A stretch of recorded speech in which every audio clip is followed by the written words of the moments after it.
আমার ভাইরা, পাশ্চাত্য যে আগ্রাসনের আমরা শিকার, সেটা আমাদের জীবন ব্যবস্থার সবগুলো দিককে প্রভাবিত করেছে। দার্শনিক জায়গা থেকে, বিশ্বাসের জায়গা থেকে, আচরণের জায়গা থেকে,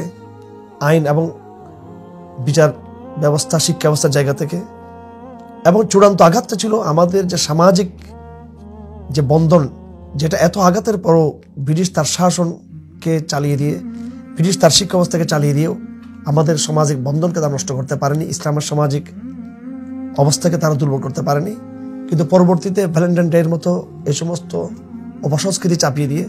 তারা আমাদের ইসলামের সামাজিক বন্ধনটুকুর যে সর্বশেষ যে কিল্লা, এটাকেও তারা ধ্বংস করতে চায়। আসুন আমরা একসাথে এই অপসংস্কৃতির বিরুদ্ধে আমরা সাংস্কৃতিক লড়াই করি, তৌহিদের জাগরণ তৈরি করি এবং নৈতিকতার শপথ নিয়ে আমরা এই অশ্লীল এই দিবসকে আমরা সম্মিলিতভাবে আমরা না বলি, জেনা ব্যভিচারের পথকে আমরা রুদ্ধ করি। নিঃসন্দেহে ভ্যালেন্টাইন ডে এটি আমাদের সমাজে জেনা ব্যভিচার পথকে সুগম করার একটি অন্যতম একটি জানালা স্বরূপ। সুতরাং আসুন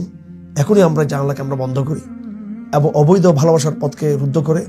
আমরা ইসলাম বান্ধব শরিয়া আইন অনুযায়ী যে ভালোবাসার যে বিশাল এক দিগন্ত আমাদেরকে ইসলাম দিয়ে গেছে, সেটাকে আমরা ফলো করি। হালাল পন্থা, বৈধ পন্থায় যে বিয়ে শাদীর যে ব্যবস্থা রয়েছে, সেই মাধ্যমেই পারস্পরিক বন্ধনের যে মানবিক যে ধারা, এটাকে আমরা শক্তিশালী করি এবং অবৈধ প্রেমের হাতছানিগুলোকে আমরা আজকে আমরা না বলি,